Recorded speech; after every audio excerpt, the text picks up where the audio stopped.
is not at all happy to see the success of another Vaishnava in receiving the Lord's mercy. Unfortunately, in this age of Kali, there are many mundane persons in the dress of Vaishnavas, and Srila Bhaktivinoda Thakur has described them as disciples of Kali. He calls them Kali Chela, disciples of Kali. He indicates that there is another kind of Vaishnava besides a sincere Vaishnava, a pseudo-Vaishnava, with tilak on his nose and kanti beads around his neck. And I've seen these people, haven't you? You've seen them, huh? They put their tilak on very carefully, and they're always dressed, just very pakka, and, they have the outside, external act down. But Srila Prabhupada goes on to say, such a pseudo-Vaishnava associates with money and women and is jealous of successful Vaishnavas. Well, what does he mean here?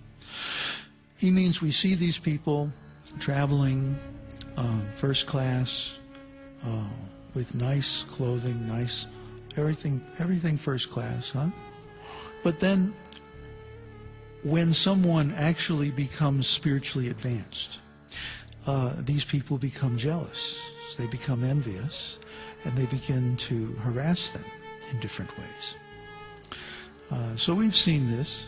We've seen a lot of people ejected from Vaishnava communities on different pretenses, but only because they were not like that. They were authentic Vaishnavas and successful. What does successful Vaishnava mean? It means he's got the mercy of the Lord. This is a transcendental thing. This is not something that can be bestowed by a committee. It can only be given by the Lord. Real devotional service is completely transcendental. You cannot do devotional service. Devotional service has to be given to you. So, when someone becomes guru, it means, if they're really successful, means that Krishna has given him his mercy. Krishna has personally appeared to that person. Okay? Krishna Darshan, it's called. And this is special mercy, not given to all. So, Srila Prabhupada goes on to say, a disciple of Kali cannot become acharya by the decision of some high court. Mundane votes have no jurisdiction to elect a Vaishnava acharya. A Vaishnava acharya is self-effulgent, and there is no need for any court judgment. A false acharya may try to override a Vaishnava by a high court decision, but Bhaktivinoda Thakur says he is nothing but a disciple of Kali Yuga. All right. That means the real test of a guru is he goes out. He goes outside the temple, outside the organization, outside the protection of, the community existing. And he makes new devotees, and he establishes new communities and new temples, and initiates disciples into the practice of the holy name. That is acharya. And he is empowered by Krishna to do that. Excuse me, not by an organization, not by a committee, not by a court judgment. That is all mundane. Why? It's created by man. It's not created by God. But when Krishna gives his mercy, that person becomes empowered, and they can make other people Vaishnavas. And they can also take ordinary Vaishnavas and make them pure Vaishnavas by their influence. And so, first of all, we have to ask you, have you selected a guru according to Srila Prabhupada's criteria? Or have you selected a guru who is still in the nest? Like the bird, the mother bird has to kick the bird out of the nest, the baby birds. And if they can fly, if they can make it out in the world, then they're okay. If not, well, maybe they weren't meant to be survive anyway. So similarly, at some point we have to leave the nest. We have to go outside the Guru Kula, the family of the Guru, the extended spiritual family.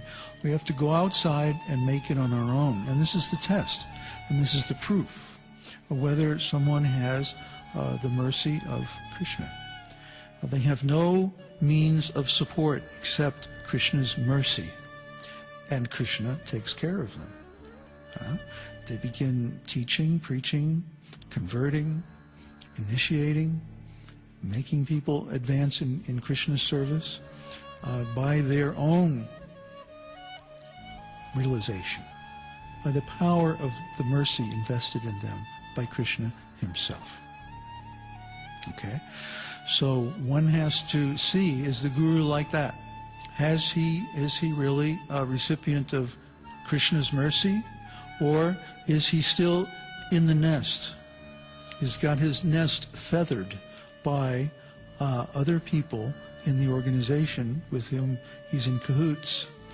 And are they all agreed, to present a certain face to the public? You have to look at these things. Because most of the gurus, so-called gurus, elected by organizational means are very weak devotees. By weak, I'm not talking about how often they get up early in the morning or chant their rounds or anything. I'm talking about whether or not they have actually become self-realized. Are they seeing Krishna at every moment? Do they know who they are in the spiritual world? And can they see who you are in the spiritual world? These are questions you have to ask. Srila Prabhupada was like that. So there's no need to lower our criterion. We should not accept a guru who is not really fully self-realized, because we can never advance further than they have advanced.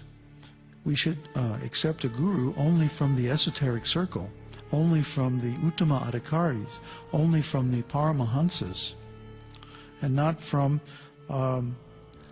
those who have not proven themselves by standing only on Krishna's mercy and making it. So that's something to consider. And another thing to consider is, what is your relationship with your guru?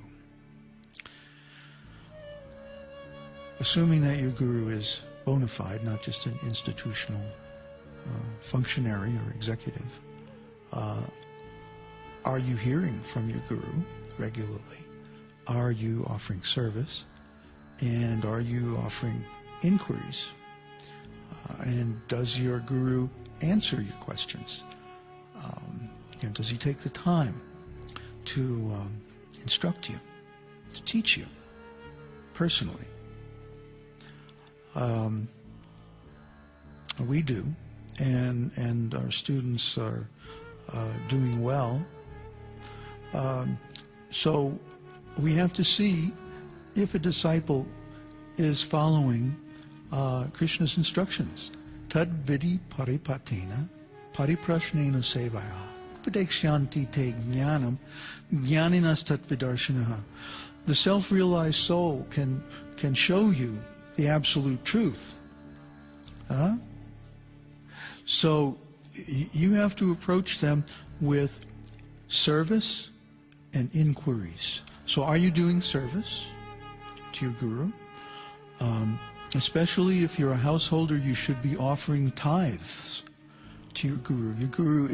If your guru is actually instructing you, not just a titulary relationship, but an actual instructional relationship, guru-disciple relationship, the guru is performing an invaluable service, and the least you could do is offer some tithe some Guru Dakshin, some regular offering for the Guru's maintenance.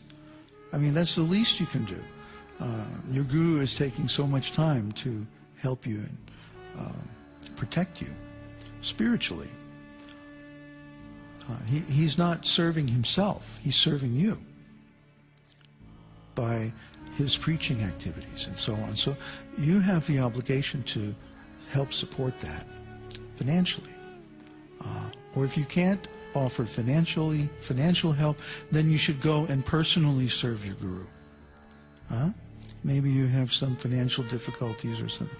Then you should offer personal service or some gift or something to show your appreciation. And the other thing you should offer is inquiries. Upadekshanti te jnanam. Why? Because, well, if you're having problems,